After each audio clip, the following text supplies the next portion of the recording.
Strangely. Something's coming!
The cries of babies.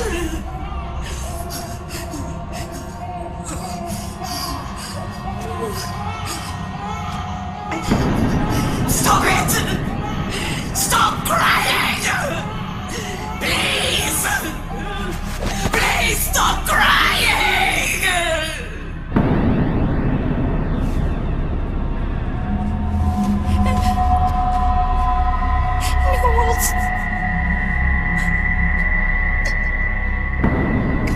Go away.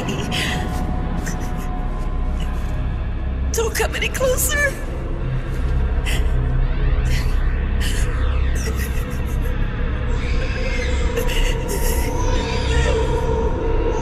I'm sorry.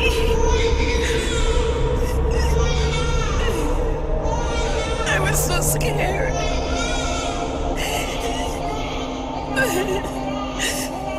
Forgive me.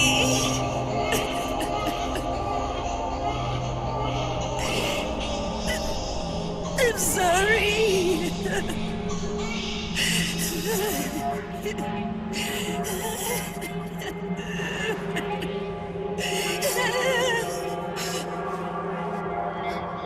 You can cry if you want to.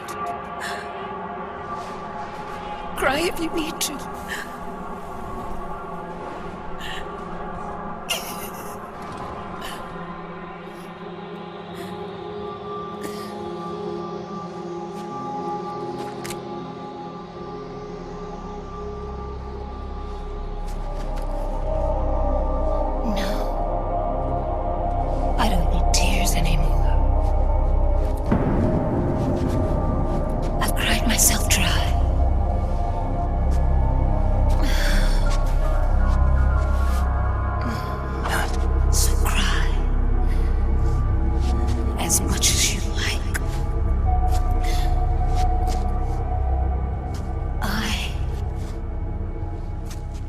We'll be there to listen.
Yo, Snake, I finished laundering that rail gun you picked up just now. Knock yourself out. It's on the house. Thanks. Time for another bedtime story, Snake. This one's about crying wolf. You don't need me to tell you there's whole nations in Africa tearing themselves apart in the name of ethnic cleansing. Well, she was born into that environment. When she was a little girl, her village was attacked by rival armed factions. Her parents and siblings were slaughtered, and she was left a refugee. She took her last surviving relative, her baby brother, and ran as far as she could away from the war zone.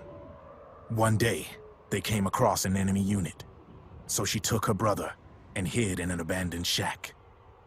And then her brother started to cry. She knew that if the soldiers heard the noise, they would find them and kill them both. So she wrapped her hand as tight as she could around his mouth.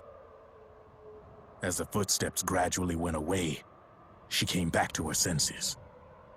Her brother wasn't crying anymore. Horrified, she pulled her hand away, covered in sweat and spit. He wasn't breathing. They say wolves eat their own pups when they die. She was spotted wandering through the thick of battle, carrying her dead brother in her arms. She had visions, too. A wolf walking alongside her. Every night, the wolf would howl and cry, just like her brother did that day. Eventually, she made it to a government-run refugee camp. But by then, her brother's body had rotted away. The camp was crowded with refugees like herself, and little children like her brother. Day and night, she was tormented by the cries of babies. The wolf that followed her heard her sorrowful screams and answered. He made his way around the camp, and one by one, he silenced the children. She tried to stop it, but she was powerless to stop the wolf. A few days passed, and on the eve of the enemy's raid, there wasn't a child left. The adults who survived were torn up pretty bad. Of course, there was never any wolf in that camp. She was the one who killed those babies. But she couldn't bring herself to admit it. She couldn't bear the thought of herself going from one baby to the next, howling like a wolf, snuffing out their little lives. And she never did, even as crying wolf, a lonely beast forever stalking the battlefield. Snake, fighting with you made Wolf finally accept what she'd done. She was cleansed by you. If the cries she heard of children on the battlefield have been silenced, it's because of you. You ought to be proud. 3 down, 1 to go. All that's left is Mantis. But you should know, Snake, she's been controlling all the other beasts. She's the beast of beasts. Don't let her get her hooks in you. I won't. See you around, Snake.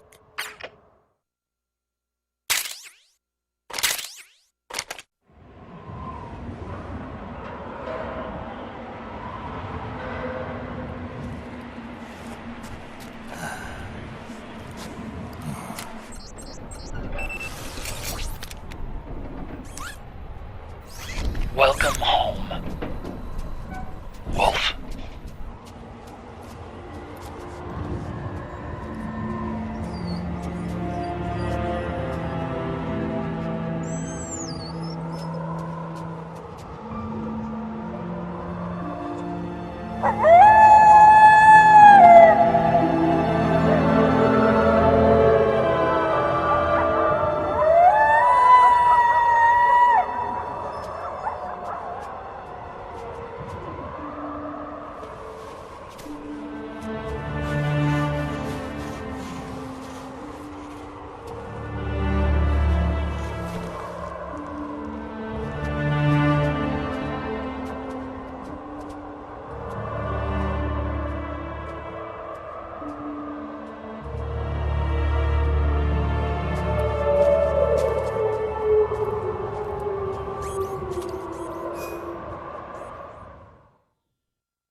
Hold it, Snake. Time to change the disc. I know, it's a pain. But you need to swap disc 1 for disc 2. You see the disc labeled 2? No. Huh? Oh, wait! We're on PlayStation 3! It's a Blu-ray disc. Dual layered, too. No need to swap. Damn it, Otacon! Get a grip! Yeah, what an age we live in, huh, Snake? Wonder what they'll think of next.